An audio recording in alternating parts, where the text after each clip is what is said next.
by your computer or your phones. I'm always in like a love hate with obviously. Thus why I'm in my pajamas. I didn't say this is a war I'm winning. Is, right now we're so obsessed with like, social media, and it does give us so much, and the internet, and we're stuck on our phones all the time. And I just kind of love the idea that Bill Murray was like getting in people's faces and asking them to not only be about that. Well, wait a minute. Is Bill Murray, at least answer this, is Bill Murray aware of you now because you Yeah. spent all these years trying to track him down? Yeah, yeah, and I know his whole family. Joel Murray ends up coming on the documentary, and PJ Souls, if you're a fan of PJ Souls, I love PJ Souls. Totally. is she like one of the most totally? She's a totally girl. She's one of the just coolest people. So, like in the documentary, the first act is sort of me being a knucklehead, and then I start to take the documentary seriously and um, track down his family. That who's Joel Murray's already a super performer, and do you know Joel? I do know Joel. He's a really nice guy. I met Joel at a screening, and I don't think he gets enough credit. And I think I said something kind of like, "So how's your brothers?" And then I've never, I think all my years, 30 plus years, photographed Brian Doyle Murray. My experiences with Bill have not been as nice as yours. He tried to. He's not the most media accessible kind of guy. He does not really. He's not about promoting stuff. He's kind of like a free spirit in the sense that I think he's hard to get a hold of. And if you want Bill Murray in the movie, it's not like you can call his publicist. I don't think he even has a publicist, or call a manager or something. He probably doesn't even have a. He's a lot like probably like Christopher Walken. I don't even think he has a cell phone. Really, he might have one by now. I think now he does. Probably. But I have to tell you, Al, honestly, I discovered that I loved Joel Murray. I became like a Joel Murray fan more than a Bill fan as we went. His family is like super amazing. His family's great. They're all, you know what? They're like, they're Cubby fans. They're big drinkers. Bill isn't as nice as the rest of his family. I'm gonna agree with you and say it's true. The rest of his family tends to be. I think maybe Bill's had that's his personality, and he's had so much hurled at him. And he's actually not really. He's kind of a sad guy. Oh. I don't mean that as like a judgment or like, but just from like finding out more things about him and really watching. I think I like the sad Bill more than the happy Bill. Meaning, like Broken Flowers is one of my favorite movies. Have you seen Broken Flowers? I have not. No. What about Lost in Translation, too? Oh, yeah, you're so spot on. So those are the movies like I really relate to, and why I kind of felt like meeting Bill. Uh, it was started out kind of as a joke, and then it felt like one of the things that happens when we are into like our social media, and we live in a time where everyone wants to film everything, and so you tend to start taking things seriously because everything turns into a project in its own way, even when you don't mean it to. Right. So I mean, I didn't take it seriously enough not to run around in pajamas like I am now, but I'm in pajamas part of it. I don't know if those are. I don't think that's classified as pajamas. I mean, it's beautiful to me. This is your pajama? Seriously? So I got this in Chinatown, and they're so sweet. But I had one 10 years ago, and I wore it so much that it fell apart. So I went back to the same shop. They didn't have it, of course, and then they went in storage and they had one. Oh, That crazy? that's crazy. So we have some questions and some comments in the chat. One is, "Aw, how cute is the puppy?" And then another one is, "Sadie, what movie did you get your start in, may I ask?" I did so many student films. I don't know if you did films at all. Like, I feel like there's two routes: someone who never does student films, and then someone who does a lot. So I have to give like USC and UCLA like a lot of gratitude. It's because back in the day, I think people don't do this the same way. That's where you would do is you would do your student films, and then you would go and do you get your reel together. So I did that, and then I'm gonna say my first feature film was a little raunchy, sweet rom-com called Nipples and Palm Trees. Are we allowed to say nipples and palm trees more like before 8 a.m.? Probably not, but we get your point. We get your point. Get your But point. it's about whoops. It's about a guy looking for love in Los Angeles, and he can't get over his toxic but loving ex, who's kind of got her own problems too. And I would be the toxic but loving ex. No. I don't know how I got cast as that, but that was like my first theatrical. It's also my first time I ever did like a red carpet, honestly, which was really cool because Daryl Hannah's movie was screening at the same time, and it came out from Cinema Cinema Epoch, and so we had a screening in North Hollywood at the Long Lane Theater, and I remember just thinking like, how is it that I'm starring in a movie, this theater, and Daryl Hannah is in a movie here? I was very, I don't even want to use the word starstruck. I was more like, I can't believe I'm like doing a movie on the same day as hers. And I cried during the entire movie. Aww. Room, and I just kept thinking like, I can't believe that like my dream was to be in a movie theater. And even if it was just like an art house thing, I was so appreciative. In fact, I do like to drink. I couldn't even have a glass of wine because my adrenaline was like so up, and I was just like, I mean, I can get like that. I'm a bit of a crier, so I just was really appreciative. I couldn't sleep for a few days afterwards because I kept thinking like, wow. Oh, we have another comment. It says, "Oh, congrats, Sadie, on your journey." Oh, that's so awesome. Now, is that where you guys met? Like, how did you guys meet? Probably a red carpet. Oh, I didn't know it was that red carpet. Yeah, no, not that particular red carpet. It was a red carpet. Now, we were going down through your list of credits. Now, would you say you're a scream queen? God, well, it's turning that way, isn't it? I look through and I'm like, well, there's a zombie mention, there's a dead mention, there's a, God, you know what? I feel like there's some actresses like Devanny Penn. Yeah. I would say, okay, like she gets that Queen Award. I'm gonna take the crown, but I don't think I deserve it all because I don't know. Like, I've referred to myself as a scream queen. My password on certain things has been scream queen. Oh. That may not be the best thing that I just said, but I think that it's kind of it's a sweet honor because that means that people recognize that you're doing horror films that actually mean something to the genre. I'm going to tell you guys, I haven't said to anyone out loud, so besides my family, but I haven't made an announcement. I'm going to be at the Russian International Horror Film Festival, where they're going to give me an award in August for my contributions to the horror genre. Well, then I think that qualifies you as being a scream queen. Wow. Are you going to go to Russia? Yes, Moscow in August. That is crazy. And so they contacted you and said, we'd like to give you this award. Will you please come over to Russia? Yeah. And I was like, give me 5 minutes. Let me throw on my bathrobe. Yeah, I'm so excited about it.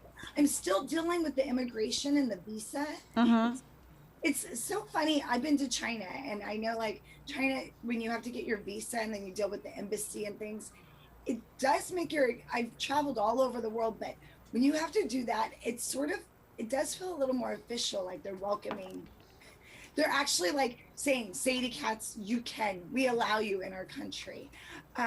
So there's something kind of funny that I've been on the phone with the embassy, and the woman who I've been my contact, she calls me back and she goes, Well, Biden and Putin are meeting, so let's wait and see how it goes. Wow. Yeah. Wow. Do you have to? Does that have to get through? Okay, through Putin? I don't know if we can let Sadie Katz. I don't know. Maybe if she does, I let her cut my throat, or I don't know. There are some questions about letting in the Scream Queen. She might be bad for politics. Now, did you specifically set out to be in this genre, You're or like having a you good said, did hearing, it just by the kind of way. happen? Horror film. You know what? I always say the same thing is like I'm a super scared person. Like I'm a naturally very I have a lot of natural anxiety. I've always been like that. I kind of run a little sorry. I run a little bit high on like emotions and things. So when I was auditioning, every time I got a horror film audition, I would just have to fake that I wasn't nervous. And so I was like, okay, hi there guys, how you doing? And then the second I would go into the dialogue, I kind of just let, in acting terms, they say use what you know. So I would just let myself go. And then a lot of times when I'd audition, they go, how'd you do that? You're like sobbing and crying in 1 second. You look terrified. And so in the early days, now I have a different method. That was sort of something that like registered with me. It's my dog upstaging me again. Come over here and do that on camera. So yeah, I feel like it just kind of happens. To the horror community is super, super supportive. Like, I think like what comic books and horror, like you'll get the most generous, kind fans, and that was kind of like amazing to me because then you have directors like seek you out and say, we have this film, would you love to do it? And I'm like, absolutely. And so I'm always grateful. Like it's not that I just want to do horror films, although I would be, I'm grateful for any work because horror kind of pushes you in a crazy way. So right there. But I love comedy. I love everything. Just horror stays in I feel like every time a horror movie comes out, like it always gets reviewed and it's always kind of embraced by the community, no matter how bad or good it is. Like people love to hate them or hate to love them. So that's the longest answer I've ever given for that question. But yeah, I'll do as many horror films as possible. So you like horror films, obviously. You're not just. I do. I do. I'm trying to be a little choosier. You guys just flipped in the best way. My computer just glitched. I think that I also though would like to do more comedy. Like I really love comedies. And it feels like there's not a lot of comedies out anymore. Am I right? Yeah, there's still a fair amount of comedy, but I think that what studios want are those big tentpole superhero movies. That's a trend now. It's like I see that everyone wants to be like Marvel and bring in the $1 billion movie, and like typical because they're at the top of the heap. People like to break them down. It's like, oh, we're so sick of these superhero movies. It's like, well, obviously the audience isn't sick of them because they keep coming back. So it's just like don't hate. Anytime you're on top, they want to hate you, and they always say like horror's dead, but yet it's still it's still out there. Horror is definitely an underdog. Is definitely people love to hate horror films, but at the same time there is a dedicated. And she left. Oh, there she is. I know. There she is. Well, like you were just talking about this dedicated fan base, and I always say that horror fans are some of the most loyal fans because I've seen them before. Tell us about your experiences with your fans, like when you go to the cons, like the horror cons, or have you been to Comic-Con or Dragon Con, places Dark like Delicacies. that? Yeah, Dark Delicacies. Yeah. I've got to sign at Comic-Con, which was really super cool. That's what I'm dealing with my dog. And the people there, it's kind of funny because you have 3 worlds going on at like conventions and with fans. Is you have people, you get to know the photographers actually, which is really cool because they're sort of at the same parties you are. Meaning, these conventions and signings are like parties basically of celebrating, either your film or other actors and directors and artists that you admire. So there's that kind of element. And then there's also just like the fact that it's sort of annual, meaning not just Comic-Con, but all these events. So you're also like looking forward to the same things, which is cool because they almost become like holidays. And then the fans themselves are, it's very rare to have a negative fan experience. Mind you, I have them on Instagram, and the pictures I get sometimes, I'm like, I'm sure you can relate to this. No, I can't. Can you? Oh yeah, no, I can totally relate. We have another comment. Cochino Boy says, "Oh, it's a good dog. Good Your dog. puppy." Oh, thank you. She's funny because in the morning and at night she's very feisty, but she's really good the rest of the day. But right now, when you hear her growling, she's chasing her tail. Oh, I grabbed her to see if I could get her to calm down. Yeah, her name's Buffy. So I'm a Buffy the Vampire Slayer fan, and so Buffy because I just thought she was a little spitfire. What's your favorite episode? I love that you said. Okay, I actually have the Hush, but honestly, the musical episode. Okay. I listen to the soundtrack still sometimes. Really? It's nerdy and embarrassing, but I really do. And the episode where her mom dies was one of the most brilliant episodes I've ever seen in television up until like Breaking Bad, especially because it was like breaking genres of Joss Whedon.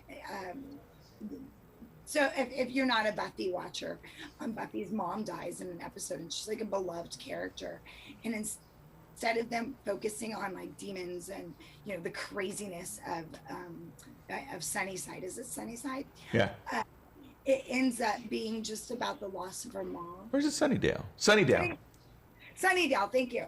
And oh gosh, I'm almost gonna cry about it. But you see it like from her perspective, and when someone dies, you tend to like focus on people's mouths, and everything goes a little blurry. And so to me, that was like a super episode of look at that hair right there. Is it Olaplex hair? I beg your pardon?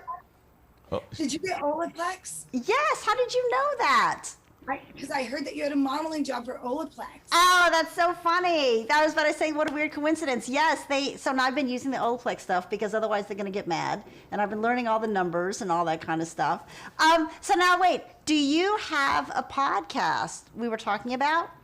I do. Tell us, I'm so excited about this. I'm letting you guys see behind the scenes here. Okay. I'm going to act like I did that on purpose. But so it's Partial Nudity Podcast, which here's my little brick wall. I wanted to give it like a very raw, like real feeling to it. I love it.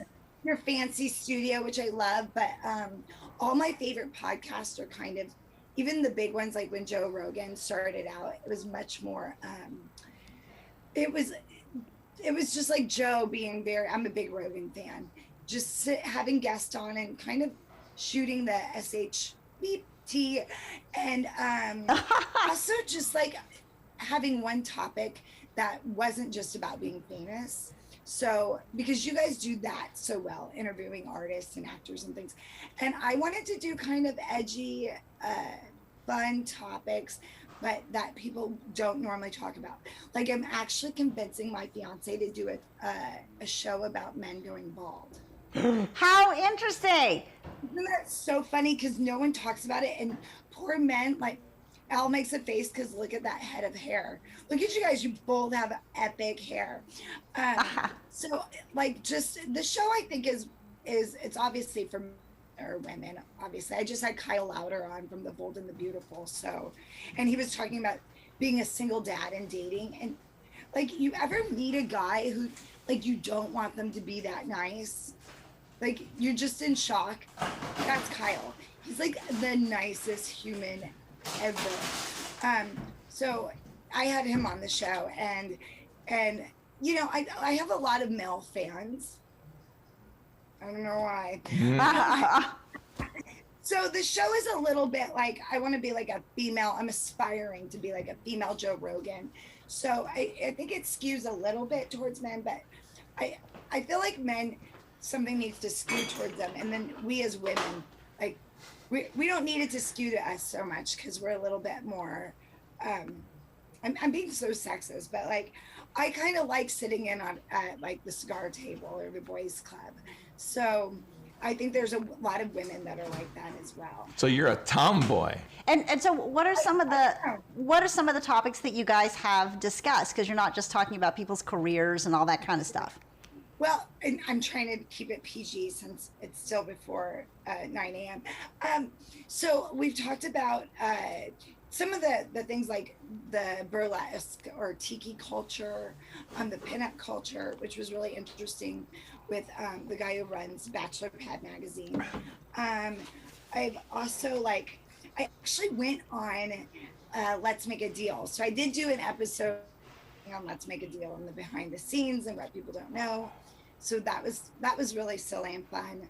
A lot about like sex and dating and COVID, of course, but dating during COVID. So more on that angle than, I as much as I love politics, of course, I stay away from that because I think, it opens up a can of worms that somebody already gets their feelings hurt. But more just like what dating and what sex is around that. And I have a couple of really fun episodes that I'm really excited about. It's a hard thing. Doing podcasts is hard. Well, how often, brings up a good point, how often do you do them? And because I don't know, is a podcast where they don't see you but they hear you? And does somebody come in studio with you and you guys just talk back and forth? No, I think, a podcast can be where it's just where they don't see you. But most of it's like the YouTubers, those are still considered podcasts. And they do have a thing like yours is, you obviously have a talk show, it's a TV show, and your set looks like that and everything. I do like the Zoom interviews. I do the Zoom interviews, but it's a lot more pared down. And like podcast, the idea is, to me, is it's sort of like you're in someone's basement and they've got their like radio set up. So it's a little more, it's like casual, but it's also like more personal, I guess you could say. And then Like how, right now, I'll just show you, like we're in my closet here. So oh my gosh, I turn love the it. whole room, it's like a walk closet. So Wow. I'm in my basement closet, and yeah, but I do want to get, you're right, I do want to get a neon sign in the back, and I had so many of them priced out, but you end up spending a lot of money to start something, and I kind of wanted to wait till I was at like a certain goal, and then I would get, I would maybe build a real brick wall and put a real, I think so much of stuff in entertainment is like kind of goal setting and just sticking with it. So right now I'm doing it like every other week. I'm going to move back to every week, but I felt like I was just kind of like dumping, in addition to all the podcast interviews I do as an actor, I felt like I might be bombarding my social media too much. It's never too much. I don't really care. You're always like kind of getting people like to listen, to watch. I don't know about you guys, but like I watched your recorded Sway TVs, which was really fun. But you guys are always live, which I think is great because you get people that listen in at that time, but it also presents like a bigger challenge because it takes a long time to bring everybody, in on it. So I'm not doing live yet. I think it would be fun to do the live. I'm sure it's hard because getting your guests is difficult. But well, like when you guys have your guests, like how long do you talk? Is it anticipated? You just get on a topic and riff and go? Or is it like a short thing? Or do you guys go on for like an hour or so? I've been doing it for about an hour. I don't want to, this sounds really, the insider scoop on this, which I'm sure you guys know, is for YouTube, their algorithms really pay attention to how long someone listens to. So you kind of get penalized for doing a long show. Oh. But I think in the long term, don't you, right? So in the long term, because then if someone listens to 20 minutes of it, they still haven't, they didn't listen to over 50% of the show. So, you know, you're probably not showing up on YouTube scroll as much. You know, and also if you're trying to monetize, you want higher engagement. But I think for about an hour is if you're trying to really build a fan base, because it's really hard to do an interview in, you know, 10 minutes or 20 minutes. It just turns out someone comes on and says, hey, watch me do this, and I'm in this project, and you don't really get to have like a fun kind of, I love irreverent conversations, if you haven't noticed. Well, kind of like, I love it when it goes back and forth. And who do you think so far of people that you've had on has been the most compelling or the most interesting just by the way the conversation went? oh, you know what's funny is, honestly, Jimmy Starr is so wonderful. He's my publicist, but he's also a really good friend of mine. And he let me ask him, he's married to also one of my best friends, Ron Russell.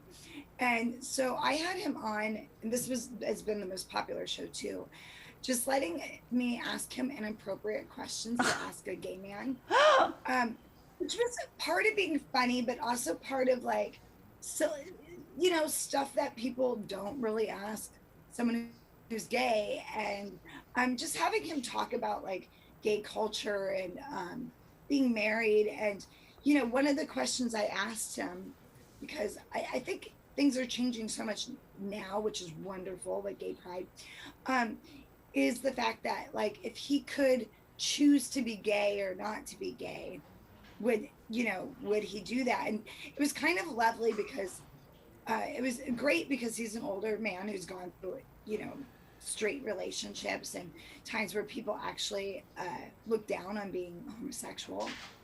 And he absolutely loves his life, which I knew, but even, you know, loves being gay and loves, you know, what that brings and how that makes his life different. And so that was my show that I was fascinated about. And I love that the audience kind of enjoyed that show too, especially because it's my buddy Jimmy too. So. Oh, awesome. And how long? Like a proper conversation. How long have you been doing your podcast so far? God, not that long, a few months. I'm going to say like 3 or 4 months. Who would be your dream subject or person to interview? Who's somebody that you would really like to put in the hot seat? Bill Murray. Of course. Of course. No, I'm so interested in like the world around us and how things tick. And I think more or less just like regular people, like to me, getting someone on to talk about like when they went bald, like I like people to get really personal and not in an invasive way. Just, I guess what I mean by that is like very raw. So anybody who wants to share like a story or aspect of life, I just find that kind of interesting. I also like to keep it light, so it's not like I've got Barbara Walters, obviously. So I think I would love to, I would love to have like, right now it's so funny because I have all these really small things and it's not so much guest based, meaning it's not celeb based, but if I had to interview a celebrity that I love, oh, who's your guys' dream guest? Besides me. Oh, it has to be you. It absolutely has to be you because who would be your dream guest? I would love to have Kirk on. I would have to think about that one. There would, I mean, God, who would? I think anybody. It's not necessarily who's like a big name or something. It's somebody who is great at engaging their audience and tells good stories. I mean. Okay, Patrick Stewart. I would love to talk to Sir Patrick. Okay, Patrick Stewart. Sir Patrick, I would love to. And you know, I would actually have to say another Sir David Attenborough, because I love animals and I like to watch his shows, and so he knows so much about zoology that I'd probably be interested in that. So I mean, maybe just a little bit off the beaten path, I would assume. It's not like an A-list celebrity or anything like that. Sir 'Cause I David don't really- Attenborough? I think anybody that has the name Sir. Right. But I mean, not is somebody an like A-list. a Brad Pitt or whatever. That kind of stuff, it doesn't appeal to me as much as somebody who's accomplished in something that I'm interested in, Right. which is the yeah, animal kingdom. That's what you would want. That's who you'd want to talk to. Yeah. And hopefully they're a good talker, because they could be the biggest name in the world, like say an Al Pacino or a Robert De Niro, who are not typically good interviewers, because they don't. You ask Oh, I something didn't know about that. Bob. No, Bob De Niro did not do interviews for the longest time, and he's not one to naturally talk a lot. You ask him something, hey, I was on little bit. You know, he doesn't talk. He doesn't say much. You know, it's like you have to pull it out of them. And even Al, he's like, you know, he doesn't talk a lot. He talks a little, but on TV they kind of freeze. Oh, I didn't know that. And then Lacey says hi to you, Sadie. Hi guys. Hi, Lacey. So you guys, we have Sadie here right now. So if you want to ask her a question, she's here live. We got her up out of bed this morning. That's the honest truth.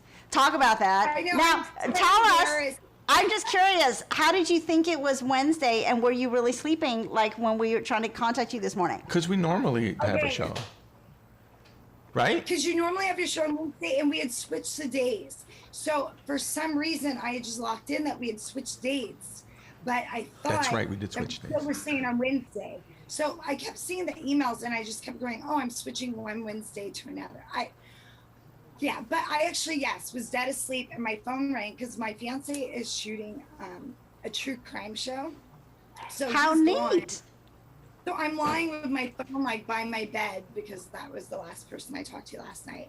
So when the phone rang or text, I got the text, I look at it and I'm like, I thought it was him. And I'm like, oh God, it's Al. Oh God, I'm supposed to be on TV right now. Oh my God, what do I do? And you know, I'm not gonna flake, at least not purposely. So I'm like, I'm just texting him back like, I'm in my pajamas, I'm totally dead asleep, but I will get ready in 5 minutes. So yeah, I literally just went, and I don't know why I did this, but I brushed my teeth, and That's what she said. She said she's probably brushing her teeth. She said you're brushing her teeth. I'm like, why would she brush her teeth? She doesn't have to brush. She's not going to be breathing on us. But you look amazing. Like, did you do it? I don't know how you got dressed looking that good in like 3 minutes. Explain this to us. Did you put anything on Oh your my face? God, You just look that good. you know what? I'm gonna take the compliment. I do have 2 beautiful softbox lighting in here. So, as you know, lighting is king. I feel like I could take. I'm photogenic unless I'm in bad lighting, and then forget it. Like, and everything's gonna be bad. I mean, yeah. I'm looking in the mirror, going, "Oh my God, my face is so puffy." My satin robe keeps like slowly opening. It's so pretty. I'm a walking thing. I think what's bothering me the most is my hair. I'm not a big makeup person. I don't look great in makeup. Like I mean, you're pretty natural. Like you're a natural beauty. Thank you. Oh, You are. I just don't think that you need that much. Like, you've got rosy cheeks, and you've got, like, I don't know if you put lipstick on or anything, but it looks terrific. Like, I don't think you need much I of did put anything. lipstick on. Oh, you I didn't? put lipstick on and went like this with blush real fast, and then curled my eyelashes because I didn't have any time, and I'm like, I don't want to make them wait, so I guess I'll just bite the bullet. And I didn't really even look at myself in the mirror for more than a second because I knew I would start to freak out. No, You look you look fine. awesome. I You mean, look fine. seriously, you look awesome. Yeah. I had another question about the Bill Murray thing, just because I think it's the funniest thing, like, on the planet. Did his family, because you just said they're friends with Brian Doyle and Joel and Bill, did they not think, because you did this for like 3 or 4 years, did they not think you were a stalker or something at the beginning? Like, what did they think when they finally started like appearing on the entire family's radar? You know what? First of all, they have a really funny sense of humor.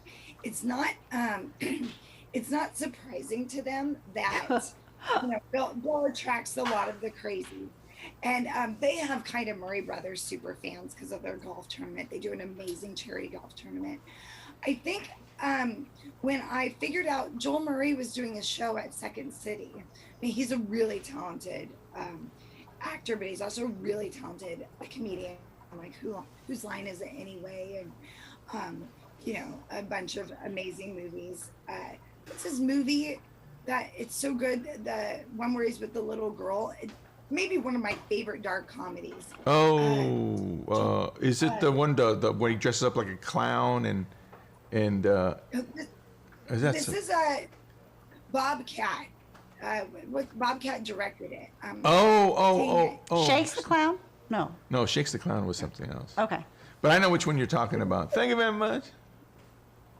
He actually goes in the movie. It's such a great movie where he goes and destroys everyone for being on goes on a shooting spree for being with everyone who's on American Idol type show.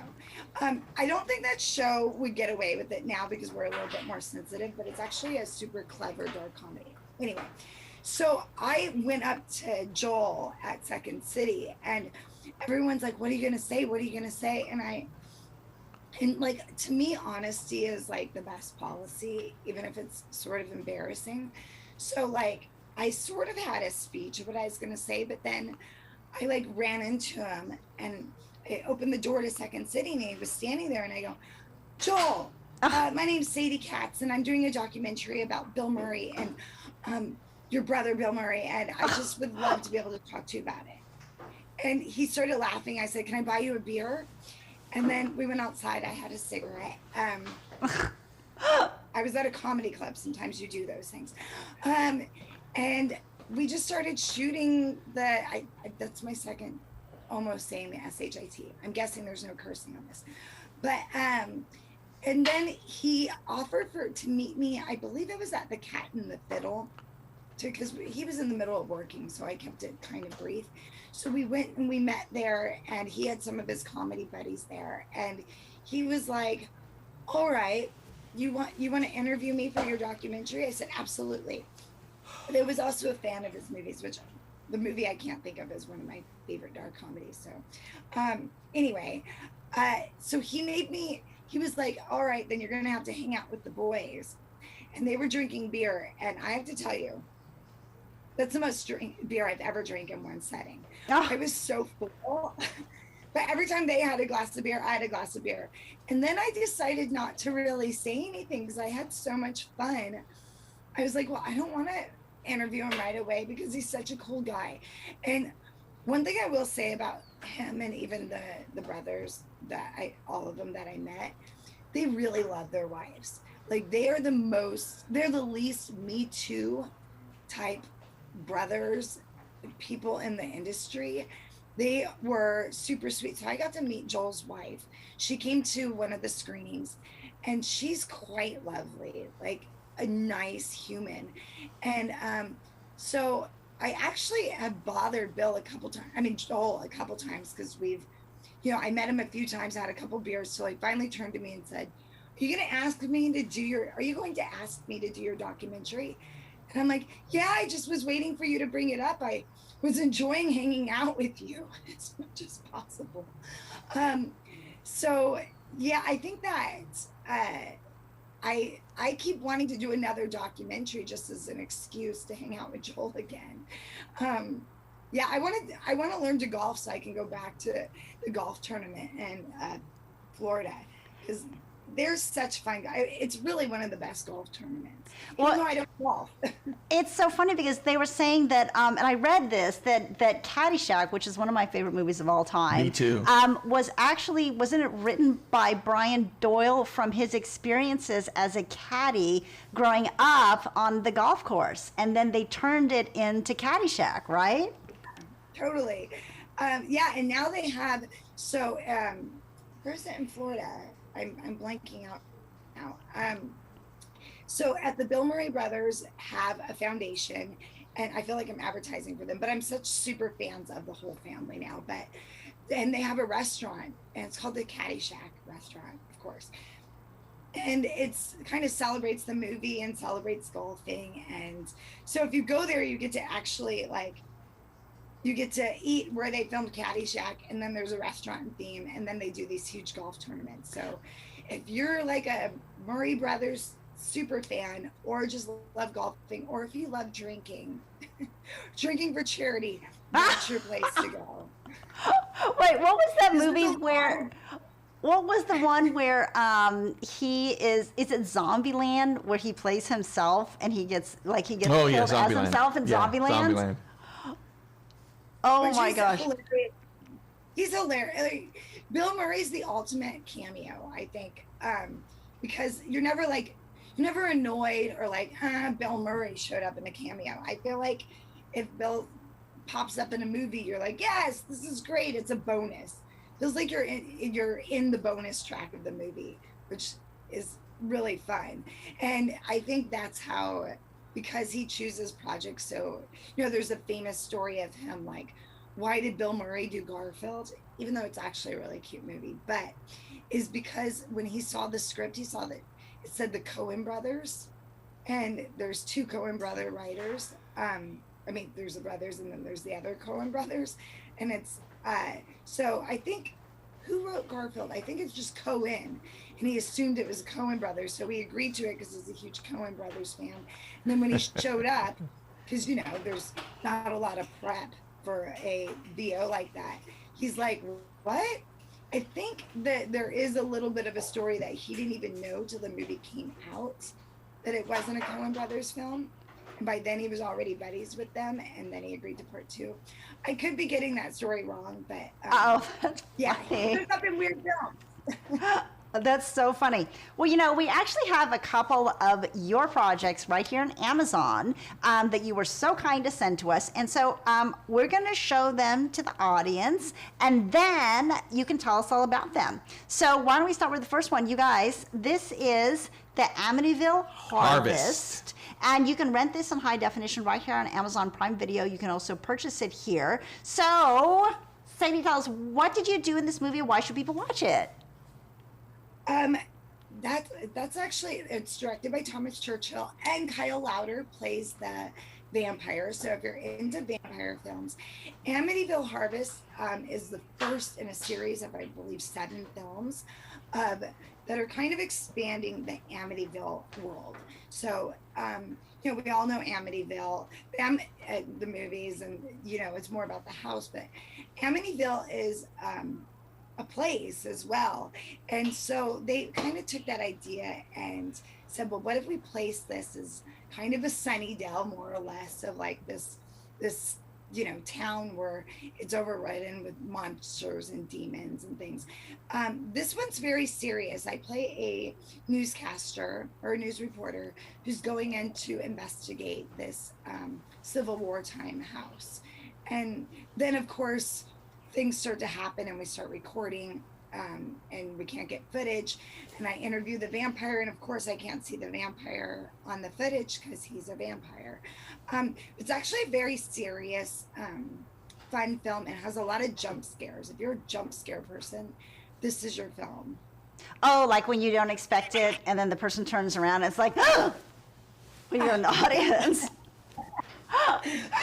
Yeah. Oh, like, no. You have to be on Sway TV at 7:30, and I'm like, I know, you're like, ah! We were a little afraid of you rolling out of bed this early. We would have gotten a fright. You'd be like in hair and curlers and stuff. What do you call it? That white stuff on the mask or cold cream. Yeah, you'd be like, oh, good morning, guys, and be like, ah, who's that? We'd ask for Sadie Katz, not Sadie Katz's mom. Oh no. Okay. Moving along. So we have another one that we want to show you guys too that Sadie is in. Automation. Now, this is Automation. You can find it on Amazon Prime Video. You can rent it here in high definition, and you can also purchase it here as well. So what is this about? kudos on the good robot moves. Automation is, I love this film. It's really sweet. So if you're like someone who's not into horror films, but you really like fun kind of, I use the term B movie really affectionately, because I feel like this is definitely like a little wink to that culture and that world, and also the innocence of it. So Alyssa Dowling is the lead, and I'm her co-star. She's kind of fun. It's very rare to have two female stars in the film, especially of I guess you would call this a horror film. It's a horror film. And Perry Shin, who is also a soap opera guy, amazing. He's so great, right? He's a nice human. It's basically about a factory that's getting shut down, or not getting shut down. They are replacing humans with robots. And as we know, that never goes that well. And yeah, and so there's kind of a little bit going on. Also, Sarah French, if you're a Yay, French, Sarah! I love Sarah. very pretty blonde, and she's, you know, she plays like such a sweet girl in this. She plays a very silly, fun character where she kind of has a crush a little bit on the robot. She's having an affair with one of the employees, but the robot's so nice. And the robot's name is Otto, and he kind of picks up on human mannerisms he's always being taught. And then we find out, I don't want to give it away, but we find out that maybe we got Otto from somewhere that we shouldn't have, and missiles and things like that get in the mix up. So Uh-oh. Oh, interesting. Interesting. I wonder what that means. I don't know. So, another movie we have right here on Amazon Prime that you all can watch is called Hanukkah. Hanukkah is such a now if you're this is Sid Haig's last film. Oh, that's why I picked it, because of the great Sid Haig. Yeah, he's really good in it. I mean, the film more or less it's a comedy. You know, it's a horror comedy that's very scary and very bloody. It's funny because we came out this year. They came out with a Hanukkah horror film, The Visual. Am I saying it right? But before that, there wasn't really, like, we have all these Christmas horror movies, but none of the we didn't really have like the quintessential, you know, Hanukkah horror film. And this one is really great, and it's not, other than, you know, there's nudity and violence and things, it's actually really about them being kind of bad Jews. And Joe Ketter plays you know Joe, right? He plays sort of the I'm saying this wrong, not the priest, the rabbi. The rabbi. The reason I'm really laughing is my name is Katz. I should know. It's a rabbi, and my fiance is Jewish, and yeah. Anyway, so they also have Caroline Williams. If you're a Caroline Williams fan, Texas Chainsaw Massacre, she's in it. Melissa Rose, Sleepaway Camp, PJ Souls, Halloween. So she's just amazing. It's kind of like a lot of fun names are in it, and it's a fun, scary. This is not for the faint of heart. There's a lot of blood, and but Sid Haig gives an amazing acting performance in it. He's really good. He's kind of the real heart of the film when it comes to like the grounded horror of it, and he's really great in it. Oh, so the main girl from Sleepaway Camp is in it? Oh, you know her. I don't know, but I've seen the movie, and my partner and I are such huge fans. We love her. She's awesome. Do you know her? Oh my God. I don't know her personally, but I photographed her. Do you know her? Oh, yeah, she's one of my best friends. Let me see if I can get her on your show. Are you kidding? Because then I'll bring my partner on. We've seen the movie over and over again. We love it. We would love to speak to her because, I mean, so many, we came upon it by accident because it was on Amazon Prime, and we're like, oh, what's this? We love, you know, camping. It reminds us when we were kids. And then I'm not going to say it, but that surprise at the end of that movie. Did you see it? I didn't see it. Oh, he didn't see the movie. I didn't see it. Okay, don't tell him. Don't tell me. No. You have to like not see you have to see the movie from beginning to end and watch the whole thing. That'd be awesome. That would be terrific. Hook her up. Sadie, that would be great. Hook her up. So sweet. Yeah. She's really lovely. And yeah, I've been in a few films with her. She's Felissa is one of the nicest people ever. And you know, people are still very obsessed with this film. She did it as a teenager, and she now has 3 kids. Well, it's from the 80s, right? Yeah. And so right now she's at a convention. Let's see. I was going to say today's Wednesday, but it's not Wednesday, it's Monday. She's probably just coming back from a convention today. That makes more sense. All over the U.S. What? And internationally. People have tattoos of her. I know. I saw those online. Yeah, seriously, they do. A tattoo? I mean, you had asked the question earlier, like, who would you want to? It would be Sir David Attenborough or her. I'm not Oh, okay. joking. That's my God. that's my range right there. Have you I ever, love that. has a fan ever shown you a tattoo of yourself? Go like, look at this, and there's a tattoo of you. Not yet. No, but I'm waiting. You're waiting. Hurry up, guys. Look at me. I'm all for this. Miles, my fiance, he keeps saying that I'm like, why don't you get my name on you? Because he has a lot of tattoos. And he goes, no, there's this horrible picture I have from Wrong Turn where I'm like screaming and I look all like very crazy. And he's like, I'm going to get that tattooed on my rib cage. And I have very mixed feelings about that one because I'm like, I want a tattoo of him, like of me looking all beautiful and great. But I asked my wifey, I go, would you ever get my name? She was like, nope, never. I said, I'll get my children, but never your name. I was like, why? Wow. She goes, well, would you get my name on that? Well, yeah, but I don't have any tattoos. Oh, that's funny. Now, is your fiance? None. What is my fiance? Is he also in the industry? Because you were saying that he's doing a crime scene, a reenactment show today. Yeah, I mean, I want to say it's less reenactment, it's more true crime. So he's doing a show called Alaska Man. I think they're keeping the title for Oxygen. And it's about, this is a crazy thing, but like Alaska is the most dangerous place in the US to be a woman. There's What? A lot of super, I know. Cool. Sarah Palin, I mean, you never, that's enough to keep me out of Alaska. Is what was I gonna say? Is he an actor or is he behind the scenes guy? So he's the showrunner. So he's the big man in charge.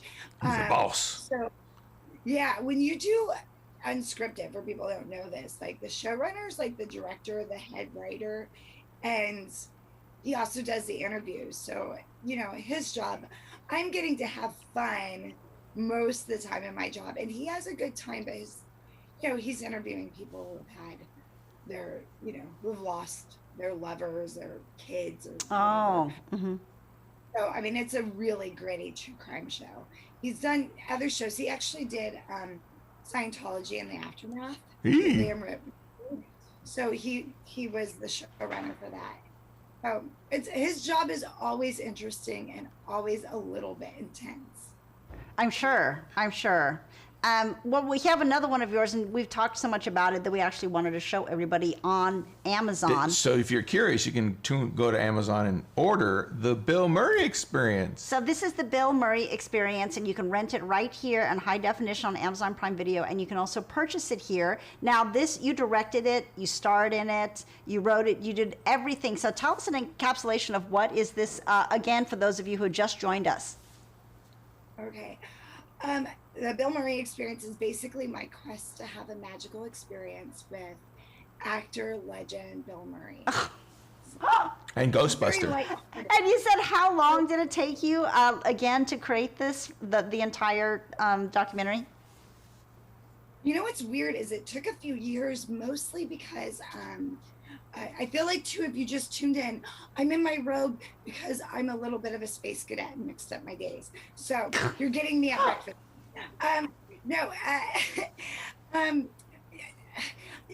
The thing that's really interesting is I was working on this documentary before my film Wrong Turn came out, which is like a popular horror franchise.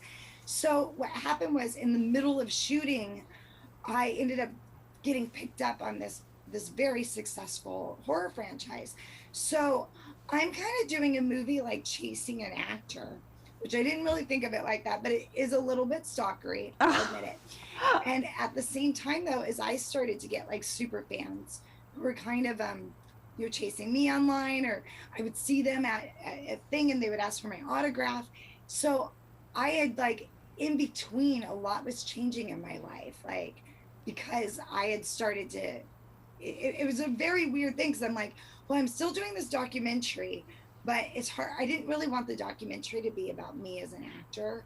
So it was like this very tightrope thing of still being true to the documentary, but also I couldn't not include that I was doing movies that also maybe were making me a little bit famous too. And a little bit doc is the fact that Bill Murray's so famous and elusive. So it was a very weird thing. So it took me longer. And it was just hard to basically, like, I hadn't done a film before, and it was hard to figure out, like, well, how do I do this with no money? If I had to do it again, and if I had money doing it, I think it would have been a lot easier. Um, Also, he was off shooting in different countries. So he was in Morocco, and I really wanted to go to Morocco, but I couldn't get the money in time. So it was like every time something happened, I had to kind of switch gears of like, well, what am I going to do? And then you start getting so far into the project, and you do start spending money. And I had an investor that you start going, well, what do I do if I don't get Bill Murray? Like, what do I have here? I just have this crazy blonde girl running around screaming about Bill Murray, which actually ended up being really fun and entertaining. Very embarrassing, but very fun. So, yeah. Well, you kind of, and then we find Bill, but I won't go into everything, so I don't want to give it away. well, you were mentioning just like kind of doing this on a shoestring budget. Did you like have a crew? Were you doing this basically on your own? Were you just kind of like winging it? How are you producing this project? Well, at the beginning, my friends were in on it with me. So it wasn't just the documentary at first was supposed to be about all of us pursuing our New Year's resolutions. And mine was to meet Bill Murray. But my girlfriends ended up wearing out on it and not that into it. So the first act, I kind of, things go haywire and they end up not being in it. But yeah, we had a DP and a sound person. The one was my friend. And so the sound and the photography gets notably better as you go. And as I kind of learned about it, I mean, yeah, like that's the whole thing is in order to do a documentary, you either have to be, a DP yourself, or you have to have the money and have to have the dedication of a crew that like, hey, right now I heard that Bill Murray is down the street filming Rock the Casbah. Can you get in your car right now? And doing that is easier if you have money than if you don't. So it did cost me a lot of money to get people to show up, especially with sound and everything. And Sure. you still have to edit. So yeah, it was we had a crew.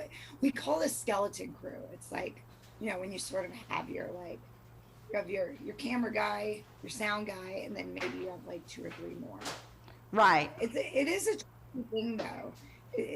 I really would love to do a documentary that's kind of a chase like that again, because it did make every day kind of like you were winning the lottery and a really fun, acting's like you're gambling and every day you're waiting for the phone to ring and get a great job. But I think with that, I felt like it was a little bit more in my control, which was, kind of fun that I got to be on like everybody else is living their normal life and I'm on like this adventure, and that was really cool for me.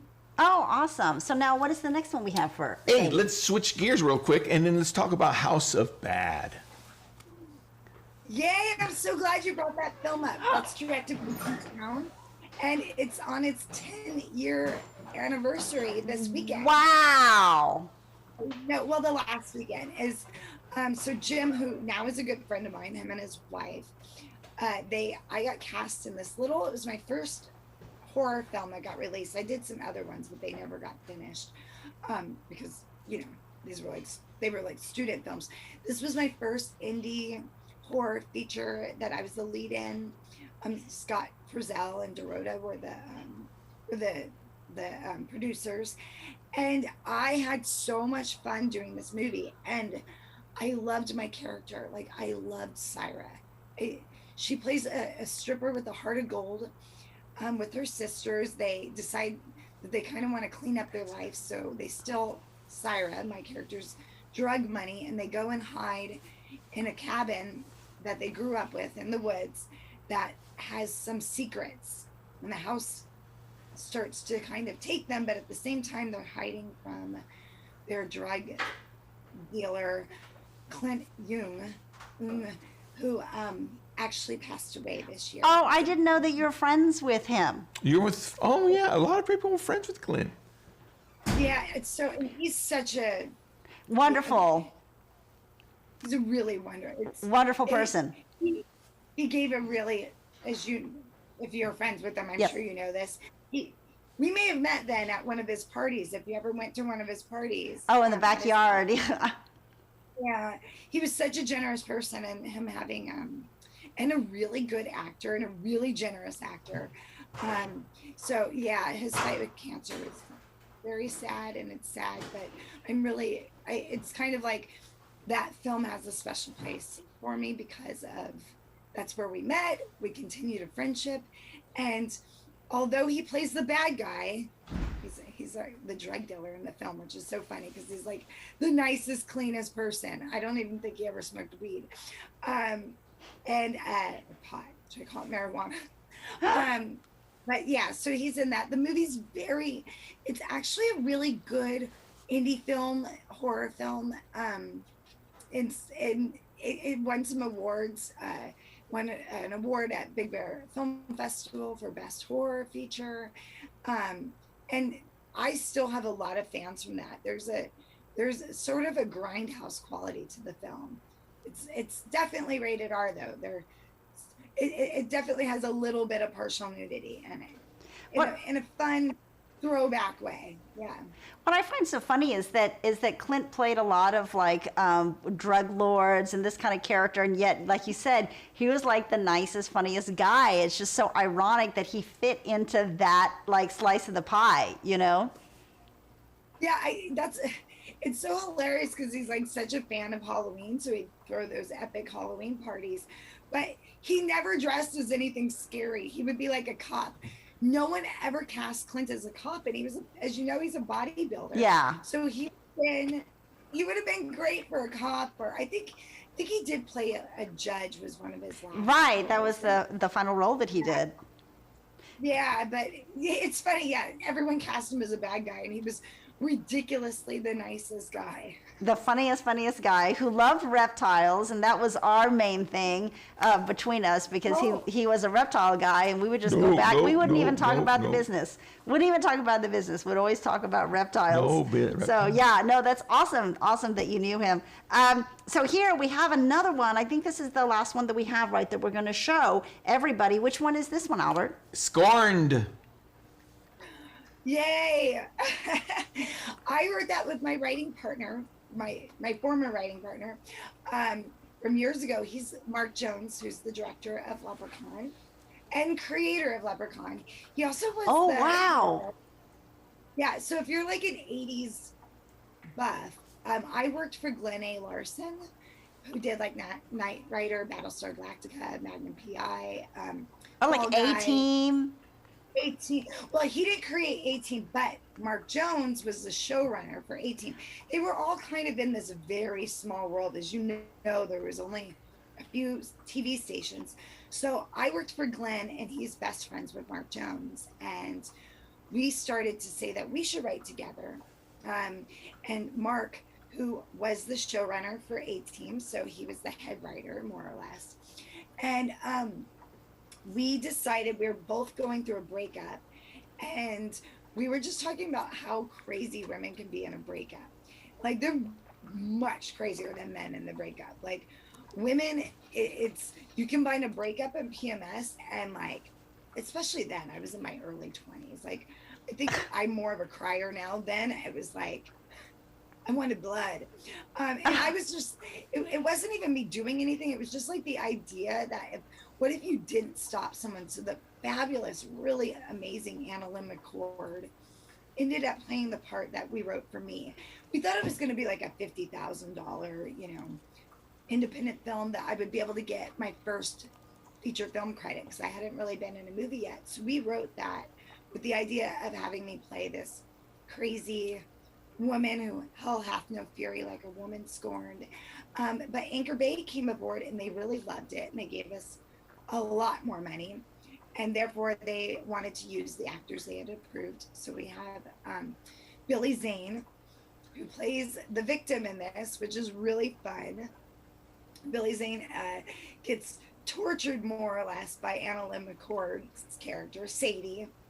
We kept her name being Sadie. She's a very crazy character, which is kind of embarrassing now when I watch it because I'm like, oh my God, this movie. It's a very, it's not for the kiddies.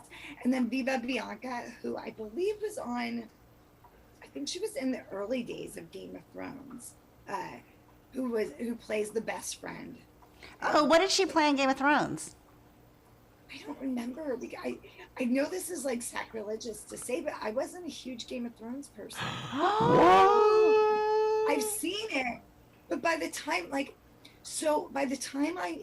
saw it, I was like, there's so much nudity and sex in this movie. Like, You saying that? well, I said that because I was like, why do people give me a hard time about doing nudity? Like, this is so much more. So I was a little bit thrown off by that because I thought I didn't realize that. Maybe she played one of the girls in the brothel. I think so. I think she did. Yeah, there you go. Do you know the first Game of Thrones episode I watched, and you'll understand why it was so like shocking to me, was the one where the mother has like the incestuous relationship. Walks down the yes, I know what you're talking. Right. That was shocking. That's a body double though, is what they said. But like literally, Sure. did you see that episode? Of course, that's She walks down the street in front of and the person that had to do that in front of like hundreds of people, hundreds of extras, and walking down the entire length of the street. That was shocking. I was crying hearing it because I was like, I'd never seen an episode. This is my first episode, and I'm like, and I did keep thinking about. I realized that it was probably a body double because she was already pretty clueless, and that scene was, yeah. I was like, this is an awful, like acting wise, this is an intense thing to go through, even if she wasn't naked, just to, like, you absorb that kind of energy. So I was watching it like. Oh my God, this show, like, I was like, I thought Game of Thrones was a family show. People always watch it. What? Oh, No. So I have yet to date. The show was on a while, so I did have like 2 different relationships during the show, and they both were like crazy Game of Thrones fans. So I think it was like me watching it, but them like literally being obsessed with the show, which is, I think if you watch Game of Thrones, you're obsessed. I like the last 3 episodes. Of the entire series? Well, yeah, because that's when I got into it, because we kind of had like a pseudo party. And then I was like, oh, this is actually a really good show. I know everyone was mad at the series finale, but It was a letdown. I felt like it was a letdown. It was just like, oh, that was it. It was a little bit of a letdown, but I'll be honest, I saw it coming a mile away. This is what's going to happen. And like, how do you know? I said, I know how television writers write. So when it happened, I was like, yeah, I'm not surprised. That's crazy. Well, Sadie, we have had such a fun, and I'm going to say awesome, because I thought it was. He always says I say awesome too much. Well, we had such a fun time with you today. So if people Thank you so much. If people I'm want so to, glad I didn't sleep through it. I know, thank goodness. So if people want to know about your career, if they want to know about your career, I want to throw this at you so you can put it on. And they want to know your social media, how to get a hold of you, if you have a website, your podcast, how do they find all this stuff about you? Plug. Plug. Okay, please give me a hello and follow me so we can be friends on Instagram under Sadie Katz, SADIE KATZ. And then the Partial Nudity Podcast is up on iHeart. It's up on YouTube, of course. It's on Put That On Your Head. Oh, that's my alarm telling me something. And it's on Sirius Radio and iTunes. And of course, please, if you buy the Bill Murray Experience from Amazon, could you please give it a rating? I'm losing Al right now. He's going crazy. Yes, you guys, if you purchase it on Amazon or if you rent it, please go ahead and give Sadie a rating for the Bill Murray Experience. I want to watch it because I'm really excited. I've met him. He's very nice. And I've met Joel and met Brian Doyle. We will have to talk about that experience. So I definitely want to. I'm going to watch it. You should interview her for your show, and she can tell you all about her Bill Murray Experience. Which is a wonderful experience. Wonderful.